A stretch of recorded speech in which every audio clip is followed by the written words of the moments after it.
बिहार का आधा हिस्सा इन लोगों ने बांटा था 25 साल पहले जब झारखंड बना था।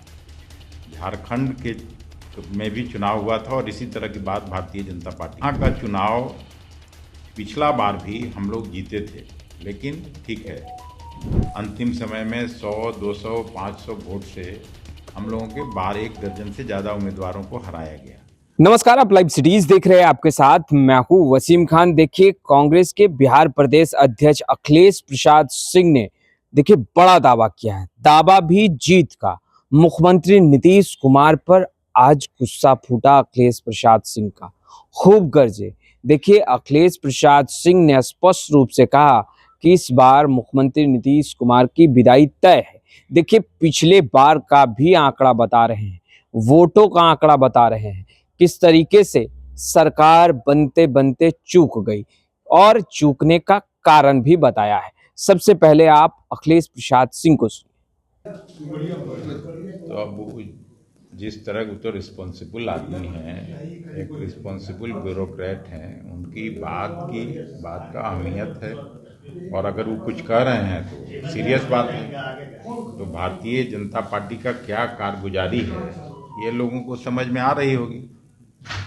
वो तो कोई भारतीय राष्ट्रीय कांग्रेस से जुड़े नहीं हैं, अभी तक मोदी जी की सरकार में मंत्री रहे। और अगर राजकुमार सिंह जैसा व्यक्ति एक ऑनेस्ट ऑफिसर के रूप में, एक ऑनेस्ट मिनिस्टर के रूप में,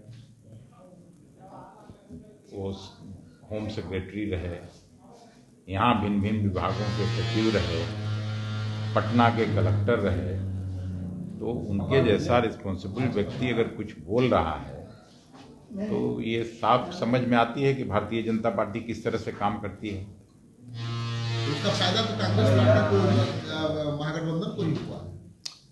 इसमें फायदा नुकसान का बात नहीं है, लेकिन भारतीय जनता पार्टी के चाल चरित्र चेहरा को उन्होंने उजागर करने का काम किया है, सहयोगियों को हराती है। ये लोगों को समझ में आना चाहिए। सर, दिल्ली चुनाव जीतने के बाद बीजेपी कह रही है कि बिहार अब हम लोग अगला जीतेंगे, पूरी कॉन्फिडेंट है। क्या आप लोग मजबूती से सामना? देखिए, बिहार का आधा हिस्सा इन लोगों ने बांटा था 25 साल पहले जब झारखंड बना था। झारखंड के में भी चुनाव हुआ था और इसी तरह की बात भारतीय जनता पार्टी करती थी। यहाँ का चुनाव पिछला बार भी हम लोग जीते थे, लेकिन ठीक है, अंतिम समय में 100, 200, 500 वोट से हम लोगों के 12-1 दर्जन से ज़्यादा उम्मीदवारों को हराया गया और केवल 12,000 वोटों का अंतर था भारतीय जनता पार्टी और नीतीश जी के गठबंधन और हम लोगों के गठबंधन में।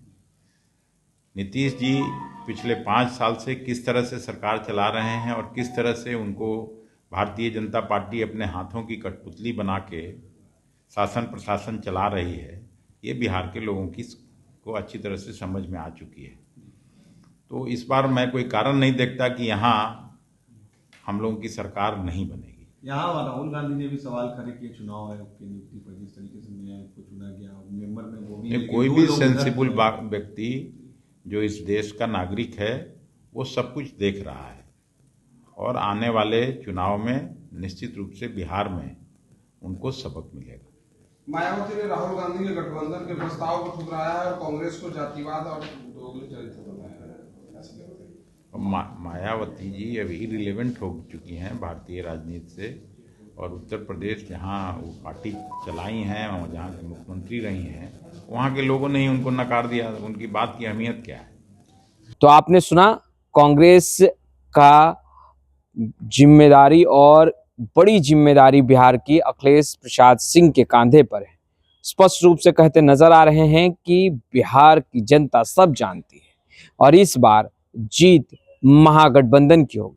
पिछले बार का आंकड़ा भी बता रहे हैं किस तरीके से 12,000 कुछ वोटों से पिछड़ गए, यानी कि एनडीए गठबंधन से 12,000 कुछ वोट ही महज कम आए थे और यही कारण है कि वो सरकार बनते बनते चूक गई महागठबंधन की। मगर नीतीश कुमार पर पारा हाई था। आपने सुना है। फिलहाल इस वीडियो में इतना ही। आपका बहुत बहुत शुक्रिया।